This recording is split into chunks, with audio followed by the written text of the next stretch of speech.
চট্টগ্রাম বিশ্ববিদ্যালয়ে চান্স পাওয়া দুনিয়ার সব থেকে ইজি। তুমি যদি চট্টগ্রাম বিশ্ববিদ্যালয়ে একটা সিট ইনশিওর করতে না পারো, আমি তোমাকে বলছি তাহলে বাকি যে ইউনিভার্সিটিগুলো রয়েছে সেখানে তুমি চান্স ইনশিওর করতে পারবে না। তুমি যদি একটু গোছানো এতে আজকে থেকেও ভাইয়া যে গাইডলাইনটা দিব, যতটুকু পড়াশোনা করেছো অতটুকু দিয়েই চান্স ইনশিওর করতে পারবা। যে 2টা দিন হাতে সময় রয়েছে বা যদি 24 ঘন্টা হাতে সময় থাকে, যে গাইডলাইনটা দিব, যে কন্টেন্টগুলো করতে বলবো বা যে মাইন্ড সেট আপ তোমাকে নিয়ে যাইতে বলবো পরীক্ষা হলে, তুমি যদি শেষ পর্যন্ত লেগে থাকতে পারো চট্টগ্রাম বিশ্ববিদ্যালয়, ইনশাল্লাহ ভাইয়া তোমার তো একটা সিট লাগবে না, ইনশাল্লাহ তুমি একটা সিট এখানে অবশ্যই অবশ্যই তুমি ইনশিওর করতে পারবা। আমি তোমাকে এই জিনিসটাই শেখাবো যে কোন জায়গা থেকে প্রশ্ন আসে, তুমি কোন কন্টেন্টগুলো শেষ সময় একবার করে দেখে গেলে প্রশ্ন কমন পাবা, তুমি হুবাহু প্রশ্ন কমন পাবা। যা বলছি তাই যদি মানতে পারো ভাইয়া, পরীক্ষা হলে লাগবে কিরে ভাই যা যা পড়তে বসে এগুলো পড়ে সব কমন। চট্টগ্রাম বিশ্ববিদ্যালয় হচ্ছে এমন একটা বিশ্ববিদ্যালয় যেখানে হুবাহু প্রশ্ন কমন চলে আসবে, হুবাহু প্রশ্ন কমন চলে আসবে। এই জন্যই কিন্তু কাটমার্কটা 68 থেকে 70% নাম্বারের আশেপাশে থাকে। সো ভাই, চট্টগ্রাম বিশ্ববিদ্যালয়ে চান্স পাওয়া দুনিয়ার সব থেকে ইজি। তুমি যদি চট্টগ্রাম বিশ্ববিদ্যালয়ে একটা সিট ইনশিওর করতে না পারো, আমি তোমাকে বলছি তাহলে বাকি যে ইউনিভার্সিটিগুলো রয়েছে সেখানেও তুমি চান্স ইনশিওর করতে পারবে না। তুমি যদি একটু গোছানো এতে আজকে থেকেও ভাইয়ার যে গাইডলাইনটা দিব,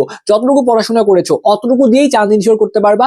যে 2টা দিন হাতে সময় রয়েছে বা যদি 24 ঘন্টা হাতে সময় থাকে, যে গাইডলাইনটা দিব, যে কন্টেন্টগুলো পড়তে বলবো বা যে মাইন্ড সেট আপ তোমাকে নিয়ে যাইতে বলবো পরীক্ষা হলে, তুমি যদি শেষ পর্যন্ত লেগে থাকতে পারো চট্টগ্রাম বিশ্ববিদ্যালয়, ইনশাল্লাহ ভাইয়া তোমার তো একটা সিট লাগবে না, ইনশাল্লাহ তুমি একটা সিট এখানে অবশ্যই অবশ্যই তুমি ইনশিওর করতে পারবা। সো প্রথমেই আমি তোমাদের কিছু বেসিক ব্যাপার নিয়ে কথাবার্তা বলবো। চট্টগ্রাম বিশ্ববিদ্যালয় তোমরা সবাই জানো এটা হচ্ছে অনেক ডিমান্ডেবল একটা ইউনিভার্সিটি এবং সকলের পড়ার চাহিদা থাকে, ঠিক আছে। যতগুলো সুন্দর ক্যাম্পাস রয়েছে তার মধ্যে কিন্তু অন্যতম একটা ক্যাম্পাস তুমি এখানে চট্টগ্রাম বিশ্ববিদ্যালয় পাবা। সো প্রথম কথা হচ্ছে চট্টগ্রাম বিশ্ববিদ্যালয়ে এখনো তোমার হাতে সুযোগটা রয়েছে, তাই না? তো তোমার ঢাকাতে চান্স না হইতে পারে, তোমার আরো যে পরীক্ষাগুলো দিয়েছো মেডিকেলে চান্স হয়নি, অনেক হতাশা অনেক ডিপ্রেশন রয়েছে, বাট তোমার এই সবগুলো ডিপ্রেশন তুমি ওভারকাম করতে পারবা চট্টগ্রাম বিশ্ববিদ্যালয়ে চান্স ইনশিওর করার মাধ্যমে। এখানে তুমি যদি পড়ার সুযোগ লাভ করো, তোমার কিন্তু অনেক জব অপরচুনিটি থেকে শুরু করে অনেকগুলো দেখবা যে তোমার রাস্তা খুলে যাচ্ছে। সো ভাইয়া তোমাদেরকে এখন যে গেম প্ল্যানটা দিব এইটা ভাই একটু মেনটেন করো, তোমার টেনশন নেওয়াই যাবে না। তুমি যেহেতু চট্টগ্রাম বিশ্ববিদ্যালয়ে পরীক্ষা দিবা, তুমি একদম একটা খাতা নাও, একটা খাতা নিয়ে খাতার মধ্যে লিখো যে আমি চান্স পাবো, আমি চান্স পাবো, ঠিক আছে। আমাকে কেউই আটকাইতে পারবে না, আমি যতটুকু পড়াশোনা করছি যদি উপরে সৃষ্টি করতে চাই ইনশাল্লাহ আমি চান্স পাবো। তোমার যদি কনফিডেন্স এটা থাকে ভাইয়া, তুমি সর্বোচ্চ ইফোর্টটা দিবা, ইনশাল্লাহ তোমার চান্সটা হয়ে যাবে। সো প্রথমেই দেখো এখানে চট্টগ্রাম বিশ্ববিদ্যালয়ে তোমাদের কিন্তু 100টা এমসিকিউ আসবে। এখন চট্টগ্রাম বিশ্ববিদ্যালয় আমি তোমাকে বলবো যে কত পজিশনে থাকলে তোমার চান্স হবে।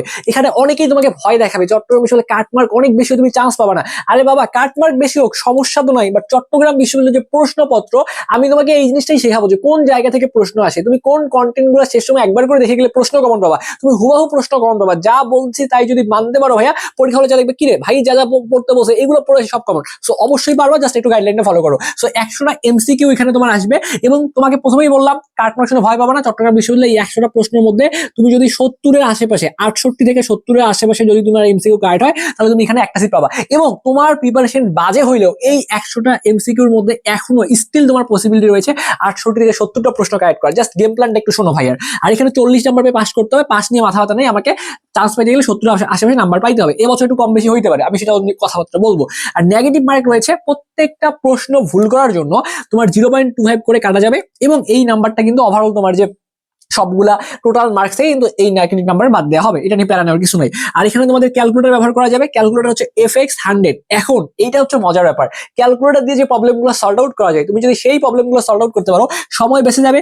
এবং এইখানে ক্যালকুলেটর ছাড়াও যে প্রশ্নগুলো আসবে ক্যালকুলেটর লাগেই না, ঠিক আছে। তুমি ক্যালকুলেটর ইউজ করে আরো দ্রুত করতে পারবা, এটা তোমার জন্য একটা অ্যাডভান্টেজ, এটা নিয়েও কথাবার্তা বলবো। সো ক্যালকুলেটর ব্যবহার করা যাবে। সো এখন আমি একটু পয়েন্টে আসি যে তোমাদের এই জায়গাটায় একটু গেম প্ল্যান নিয়ে কথাবার্তা বলি। দেখো চট্টগ্রাম বিশ্ববিদ্যালয় প্রথমেই বলছি 100-এর মধ্যে টার্গেট কত ভাইয়া, মিনিমাম 70 পাইলেই চট্টগ্রাম বিশ্ববিদ্যালয়ের মাটিতে আমার পা পড়ে গিয়েছে, তাহলে টার্গেট 70-এর আশেপাশে। এখন চট্টগ্রাম বিশ্ববিদ্যালয় দেখো বিগত বছরগুলোতে বাংলা ছিল এবং ইংলিশ ছিল, এই বছরে বাংলা তারা বাদ দিছে। বাংলা বাদ দিয়ে তারা যে কাজটা করছে সুন্দর, মানে প্রত্যেকটা বছরই সুন্দর সুন্দর পরিবর্তন নিয়ে এসে চট্টগ্রাম বিশ্ববিদ্যালয়। তো এই বছরের পরিবর্তনটা কোন জায়গায়, এই বছরের পরিবর্তনটা হচ্ছে ইংলিশটা নিয়ে আসছে, তারা ইংলিশটা নিয়ে আসছে। তো এই ইংলিশের মধ্যে তোমার 15 নাম্বার রয়েছে, এই 15 নাম্বারের উত্তর তোমাকে করাই লাগবে। এরপরে তোমার হাতে দেখো অপশন কোনটা কোনটা খোলা রয়েছে। তোমার প্রশ্ন তোমাকে তারা করবে ফিজিক্স থেকে, তারা তোমাকে 25টা প্রশ্ন দিবে, কেমিস্ট্রি থেকে তারা তোমাকে 25টা প্রশ্ন দিবে, ম্যাথ থেকে তারা তোমাকে, দেখো ম্যাথ থেকে তোমার 25 মার্কের প্রশ্ন আসবে, কিন্তু ম্যাথ থেকে প্রশ্ন থাকবে 20টা। তো এই যে 20টা প্রশ্ন আসবে, প্রত্যেকটা প্রশ্নের মান হচ্ছে 1.25। তো 20কে যদি 1.25 দিয়ে গুণ করো তাহলে এখানেও কিন্তু তোমার 25 নাম্বার চলে আসতেছে। এরপরে তোমার দেখো বায়োলজি থেকে কিন্তু তোমার 25টা এমসিকিউ চলে আসবে। তো এখানে কিছু টেকনিক আছে, টেকনিকটা কি, প্রথমত আমাকে দেখা লাগবে যে আমি কিভাবে চান্স ইনশিওর করতে পারবো। প্রথমত সাবজেক্ট ডাজেন্ট ম্যাটার, যাদের একটা সিট আপাতত লাগবে, প্রথমে তুমি যদি সাবজেক্ট নিয়ে চিন্তা করো তাহলে দেখবা চান্স ইনশিওর করতে পারবে না। সো প্রথমে কথা হচ্ছে তুমি চট্টগ্রাম বিশ্ববিদ্যালয়ে আগে একটা সিট ইনশিওর করো, দেন সাবজেক্ট পরে চিন্তা করা যাবে। সো এখানে মজার ব্যাপার হচ্ছে যে এই যে 4টা সাবজেক্ট রয়েছে তোমরা সবাই জানো, এই 4টা সাবজেক্টের মধ্যে যে কোনো 3টা তোমাকে উত্তর করতে হবে, আর এখানে তুমি তো ইংলিশ উত্তর তোমাকে করতেই হবে। ওকে, সো মেইন ব্যাপারটা হচ্ছে যে তুমি ফিজিক্স ভালো পারো, মেডিকেল প্রিপারেশন নিয়েছো, তো অনেকে আসো যারা ভিডিও দেখতেছো, তো সেই ক্ষেত্রে এই কেমিস্ট্রি তোমার স্ট্রং পয়েন্ট, তোমার হচ্ছে বায়োলজি স্ট্রং পয়েন্ট, এই দুটো তুমি উত্তর করলা, আর এখান থেকে তুমি কেমিস্ট্রি উত্তর করবে। তাহলে ফিজিক্স কেমিস্ট্রি বায়োলজি তুমি এই 3টে উত্তর করো, এখান থেকে ইংলিশ উত্তর করো, কোনো সমস্যা নাই। সাবজেক্ট ব্যাপারটা কি হবে, তুমি ম্যাথ উত্তর করতেছো না, ম্যাথ রিলেটেড সাবজেক্টগুলো বাদ যাবে। আর যারা ভার্সিটি প্রিপারেশন নিয়েছো, সলিড প্রিপারেশন নিয়েছো, ম্যাথ ভালো পারো, তাদের জন্য দেখো চালাকিটা কোন জায়গায় হবে। তুমি ম্যাথ প্রশ্ন উত্তর করতেছো, সেক্ষেত্রে তোমাকে কিন্তু প্রশ্ন সংখ্যা কম, 20টা প্রশ্ন, এখানে একটা একটা ব্যাপার আছে। আবার যদি তুমি মনে করো না ভাইয়া ম্যাথের থেকে বায়োলজি ভালো পারি, বায়োলজির দ্রুত উত্তর করা যাবে, সেই ক্ষেত্রে বায়োলজি উত্তর করতে পারো। আর যারা ম্যাথ ভালো পারো, এখানে কম প্রশ্ন, 20টা জায়গায় তুমি কিন্তু 25 নাম্বার পেয়ে যাবে। সো এটাও কিন্তু একটা অ্যাডভান্টেজ। আবার ক্যালকুলেটর ব্যবহার করা যাবে। সো এই ট্রিক্সগুলো কিন্তু আমাকে কাজে লাগাইতে হবে। অবশ্যই পরীক্ষা হলে যেহেতু ক্যালকুলেটর ব্যবহার করা যাবে, তুমি অবশ্যই ক্যালকুলেটর সাথে নিয়ে যাবা, এই ভুলটা করা যাবে না। ওকে, সো এইটা ছিল প্রাইমারি লেভেলের কথাবার্তা। এখন আসো যে ভাইয়া কোন সাবজেক্ট কিভাবে পড়লে প্রশ্ন কমন আসবে। তো আমি তোমাকে শুরুতেই বললাম চট্টগ্রাম বিশ্ববিদ্যালয় হচ্ছে এমন একটা বিশ্ববিদ্যালয় যেখানে হুবাহু প্রশ্ন কমন চলে আসবে, হুবাহু প্রশ্ন কমন চলে আসবে। এই জন্যই কিন্তু কাটমার্কটা 68 থেকে 70% নাম্বারের আশেপাশে থাকে। সো ভাইয়া প্রশ্নগুলা দেখো 100% কমন আসবে, বাট তুমি একটু পড়াশোনা করবা না, পরীক্ষা দিয়ে আসার পর তোমার মনে হবে কেন আমি পড়ে আসলাম না, কেন আমি ওই কন্টেন্ট গুলো একবার দেখে আসলাম না, পরীক্ষাতে হুবাহু কমন চলে আসছে।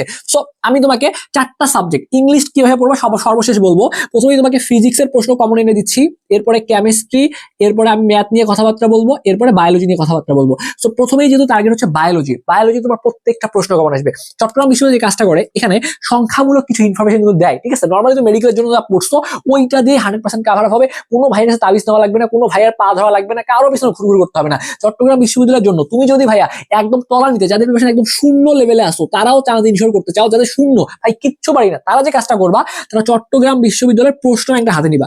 প্রশ্ন ব্যাংকটা হাতে নিয়ে এই বায়োলজিতে তোমার দেখো যতগুলা প্রশ্ন আছে, ওই প্রশ্নগুলা তুমি রিলেটেড ব্যাখ্যা সহ মুখস্থ করে ফেলো। এইটা করতে পারলেই তোমার অনেক প্রশ্ন কমন চলে আসবে। এবং একই সাথে মেডিকেলের জন্য যে তুমি যে কিউবি মানে কি, এখানে তোমাদের প্রশ্ন ব্যাংকের মধ্যে দেখবা অনুশীলনীর কিছু প্রশ্ন ছিল, বিভিন্ন রাইটারের অনুশীলনীর প্রশ্ন ছিল।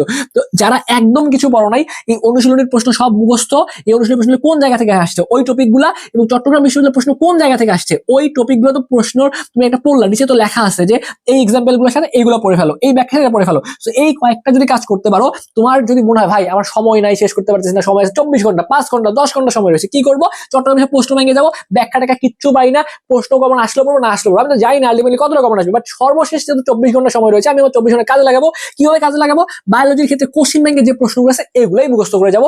এক মাথা থেকে শুরু করবো, 2 ঘন্টা টানা পড়াশোনা করবো, নন স্টপ পড়াশোনা চলবে, বায়োলজির প্রশ্ন ব্যাংক মুখস্থ, আর কিচ্ছু পারি না, এতটুকুই পড়ে যাও এবং অনুশীলনীর প্রশ্ন পড়ো। এরপরে দেখো ফিজিক্সের ক্ষেত্রে তোমার এখানে প্রশ্ন আসবে মাত্রা থেকে, দেখবা প্রশ্ন একটা দিয়ে দিছে, একক থেকে প্রশ্ন দিছে, সমানুপাতিক ব্যস্তানুপাতিক মানে রিলেশন গুলা, যে সম্পর্ক যেগুলো আছে সম্পর্কগুলো থেকে প্রশ্ন আসবে, ছোট ছোট ম্যাথ থেকে প্রশ্ন আসবে, কাজ শক্তি ক্ষমতা থেকে প্রশ্ন আসবে, চলতরিৎ থেকে তুমি 100% প্রশ্ন পাবা এই জায়গাগুলোতে, ঠিক আছে। বিদ্যুতের যে ম্যাথ গুলো আছে এইগুলো তুমি দেখবা যেখান থেকে চলে আসছে। তো এইটার জন্য কি করতে পারো, এইটার জন্য এক্সট্রা করে কিচ্ছু লাগবে না, যতটুকু কন্টেন্ট মাথার মধ্যে আসছে, চাইলে জাস্ট এক ক্লিকের সূত্র দেন তুমি যে কাজটা করবা, চট্টগ্রাম বিশ্ববিদ্যালয়ের প্রশ্ন ব্যাংকে, এই ইউনিটের প্রশ্ন ব্যাংকে যতগুলা প্রশ্ন আছে ওই প্রশ্নগুলো একটা একটা উল্টাবা। 1 নাম্বার পারি, ওকে, 2 নাম্বার পারি না, কিভাবে হলো, আচ্ছা এটা এইভাবে হলো, ওকে সমাধান। 3 নাম্বার এটা পারি না, ওকে এটা এভাবে আসছে। এইভাবে চট্টগ্রাম বিশ্ববিদ্যালয়ের শেষ মুহূর্তে প্রশ্ন ব্যাংক পড়ো, কারণ প্রশ্ন ব্যাংক থেকে চট্টগ্রাম বিশ্ববিদ্যালয় অনেক প্রশ্ন কমন চলে আসে। আর যদি সবগুলা প্রশ্ন কমন পেতে যাও, তোমাকে আমি একটা টোটকা বুদ্ধি শিখাই। দেখো ফিজিক্সের ক্ষেত্রে প্রশ্ন কমন আসবে রাজশাহী ইউনিভার্সিটির প্রশ্ন ব্যাংক থেকে, চট্টগ্রাম ইউনিভার্সিটির প্রশ্ন থেকে, এবং মাথায় যদি হালকা বেসিক থাকে, ফিজিক্স উড়াধুরা পরীক্ষা দিয়ে আসবা। এই জন্যই কাটমার্কটা বেশি হয়, এবং জাস্ট অনেক শিক্ষার্থী ভালো প্রিপারেশনেও চান্স পায় না, অনেক শিক্ষার্থী মোটামুটি পড়াশোনা করে গিয়েছে, কারণ প্রশ্ন তো অন এভারেজ, তুমি সহজ যে প্রশ্নগুলো এইগুলো ভুল করার কারণে তোমার চান্স হবে না। তো এইগুলো যদি ভুল না করো, তোমার এখানে কিন্তু প্রশ্ন হুবাহুই কমন আসবে, বাট তোমাকে ওই গেম প্ল্যান নিয়ে আগাইতে হবে, যে আমি পারি, যা পড়ে আসছে এখান থেকে আসবে, আমাকে পারতে হবে। তো এইটা যদি মনে রাখতে পারো, অবশ্যই তুমি এখানে পারবা। তো এই রাজশাহী ইউনিভার্সিটি এবং চট্টগ্রাম ইউনিভার্সিটির প্রশ্নগুলো ব্যাখ্যা সহ পড়লে ফিজিক্স কাভার, বায়োলজি বলছি, ম্যাথের ক্ষেত্রে কিচ্ছু লাগে না, ম্যাথের ক্ষেত্রে টাইপ ভিত্তিক প্রবলেম দিয়ে হুবাহু আসে, প্রত্যেকটা টাইপ থেকে প্রশ্নগুলো আসে, ঠিক আছে। জাস্ট টাইপ ভিত্তিক প্রবলেমগুলো দেখো, যদি খুব বেশি প্যারা লাগে এই ইউনিটের জন্য যা পড়ছো শেষ কিছুই দেখা যাবে না, চট্টগ্রাম বিশ্ববিদ্যালয়ের লাস্ট 5 বছরের প্রশ্নগুলো একবার দেখে যাবা। কেমিস্ট্রির প্রশ্ন তুমি 100% কমন পাবা, 100% কমন পাবা, শুধুমাত্র হাজারি স্যারের যে অনুশীলনীগুলো আছে, এই যে এই অনুশীলনী থেকে হুবাহু প্রশ্ন কমন পাবা, প্লাস চট্টগ্রাম বিশ্ববিদ্যালয়ের যে প্রশ্ন ব্যাংক, যারা মেডিকেলের জন্য পড়ছো ওই যে প্রশ্নগুলো পড়ছো না মেডিকেলের জন্য, কর্মমুখী রসায়ন, অর্থনৈতিক রসায়ন, তড়িৎ রসায়ন, তুমি যে চ্যাপ্টারগুলো গুরুত্ব দিবা না সেই চ্যাপ্টারগুলো থেকে এখানে কেমিস্ট্রিতে প্রশ্ন করে। তার মানে তোমার হচ্ছে মেডিকেলের প্রশ্ন বলো, তারপরে হচ্ছে চট্টগ্রাম বিশ্ববিদ্যালয়ের প্রশ্ন অনেকটা রিলেটেড, এগুলো কিন্তু রিলেট করা যায়, ঠিক আছে? তো ওই জায়গাটা থেকে মেডিকেল প্রিপারেশন মানে তুমি চান্স পাবে না এমনটা না, মেডিকেল প্রিপারেশন নিছো, তোমার এইখানে চান্স পাওয়ার পসিবিলিটি আরো বেশি, জাস্ট কাজে লাগাইতে হবে। এখানে প্রত্যেকটা জিনিস রিলেটেড। সো এই জায়গাটা তুমি কি করবা, হাজারি স্যারের বইয়ের যে অনুশীলনী প্রশ্নগুলো আছে সেই প্রশ্নগুলো একদম ঝাঁঝরা করে মুখস্থ করে ফেলো, চট্টগ্রাম বিশ্ববিদ্যালয়ের প্রশ্ন পড়ো, এবং এখানে ল্যাবরেটরি নিরাপদ ব্যবহার, তড়িৎ রসায়ন, কর্মমুখী রসায়ন, অর্থনৈতিক, এইগুলো দেখবো যে প্রশ্ন আসছে, গুণগত রসায়ন থেকে প্রশ্ন বেশি আসে, মৌলের পর্যায় থেকেও ব্যাপক পরিমাণে প্রশ্ন আসে। তো এইগুলো একটু পড়ো। আর অর্গানিক কেমিস্ট্রি স্কিপ করো না, অর্গানিক কেমিস্ট্রি থেকে চট্টগ্রাম বিশ্ববিদ্যালয়ের বিগত বছরের প্রশ্নগুলো একবার দেখে যাও। সো এইগুলা করলে ভাইয়া তোমার শেষ সময় যে 24টা ঘন্টা রয়েছে, আমার কথা হলো 24 ঘন্টা শেষ সময় রয়েছে, বা তুমি পড়াশোনা করতে 12 ঘন্টা পড়াশোনা করতে পারলে এখানে তোমার 3টা সাবজেক্ট, প্রত্যেকটা সাবজেক্ট পাস করে দাও, 5 পরীক্ষার আগের রাত। অনেকে বলে যে পরীক্ষা আগের দিন পড়াশোনা করার দরকার নেই, তাই তুমি তো পড়ো নাই, এবার তো এমন একটা গেম প্ল্যান হয়ে গেছে তোমার, তো তুমি প্রিপারেশনের সুযোগ নাই। সো 5 ঘন্টা কেমিস্ট্রি প্রশ্ন ব্যাংক, 5 ঘন্টা তার বায়োলজি প্রশ্ন ব্যাংক, 5 ঘন্টা ফিজিক্সের প্রশ্ন ব্যাংক উড়াধুরা মুখস্থ করে ফেলো। ইংলিশের প্রশ্ন তুমি দেখো, ইংলিশ নিয়ে তোমাকে কিছু করা লাগতেছে না, মেডিকেল প্রিপারেশন নিছো না, ওই প্রশ্নগুলো এখানে দেখবা তোমার হচ্ছে ঢাকা ইউনিভার্সিটির প্রশ্ন থেকে হুবহু চলে আসছে, বিসিএস এর প্রশ্ন চলে আসছে, অথবা চট্টগ্রাম বিশ্ববিদ্যালয়ের বিগত বছরের প্রশ্নগুলো চলে আসছে। এইগুলা ঘুরে ফিরে বিগত বছরের প্রশ্ন থেকে আসে, ইংলিশটা প্রচুর পরিমাণে রিপিট হয় এই জায়গাটায়, কিন্তু ইংলিশগুলো তোমরা প্র্যাকটিস করো না, এই জন্য দেখবে যে ইংলিশটা তোমরা পারতেছো না। তো এই জন্য বিগত বছরের প্রশ্নগুলো শেষ সময় যদি খুব বেশি পারাবো না, 4 থেকে 5 বছর শেষ সময়ের প্রশ্নগুলো বুঝে বুঝে সমাধান করে যাও, দেখবে যে এর বাইরে প্রশ্ন আসতেইছে না। ওকে, সো এই কাজগুলো যদি করতে পারো, চট্টগ্রাম বিশ্ববিদ্যালয়ে চান্স পাওয়া মোটেই কঠিন নয়, এবং অবশ্যই তুমি তোমার কাঙ্ক্ষিত যে সিট সেটা অর্জন করতে পারবা।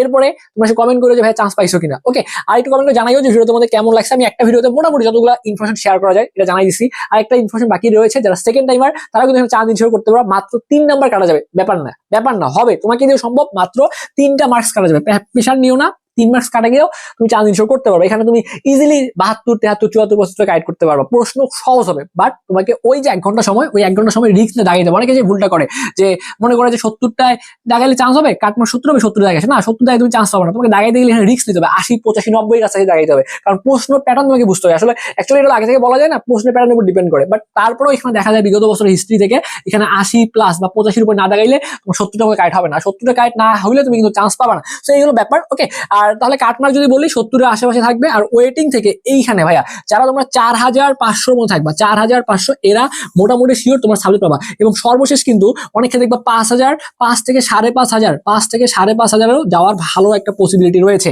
ওকে, সবাই যদি ফর্ম তুলছে, পরীক্ষা দিবে, এবং অনেকগুলো জায়গায় পরীক্ষা বাকি রয়েছে, এটা যদিও শেষের দিকে হচ্ছে, বাট মানে যারা এখানে পরীক্ষা দিবে তারা অলরেডি অনেকগুলো জায়গায় চান্স পাইছে, চান্স পাওয়ার পরে এখানে পরীক্ষা দিবে। তো ওই জায়গাটা থেকে যদিও এখানে মোট আসন সংখ্যা 1093টা, তারপরে দেখা যাবে ঘুরে ফিরে 5 থেকে 5500 যাওয়ার খুব ভালো একটা সম্ভাবনা রয়েছে। তো ওই জায়গাটা থেকে ভালোভাবে পরীক্ষা দাও। আর যে কোনো প্রয়োজনে আমার ফেসবুকে যে আইডি দেওয়া রয়েছে শাফিন আহমেদ শাওন, এই আইডিতে তোমরা আমার সাথে যোগাযোগ করতে পারো। আমার ফেসবুক পেজ রয়েছে স্বপ্নের পাঠশালা বাই শাওন, সেখানে যোগাযোগ করতে পারো। ভালোভাবে পরীক্ষা দাও, ভালো প্রস্তুতি নাও, ভেঙে পড়ো না। তোমাদের সকলের জন্য অনেক অনেক দোয়া এবং শুভকামনা থাকবে। তোমরা পারবা, তোমাকে পারতেই হবে।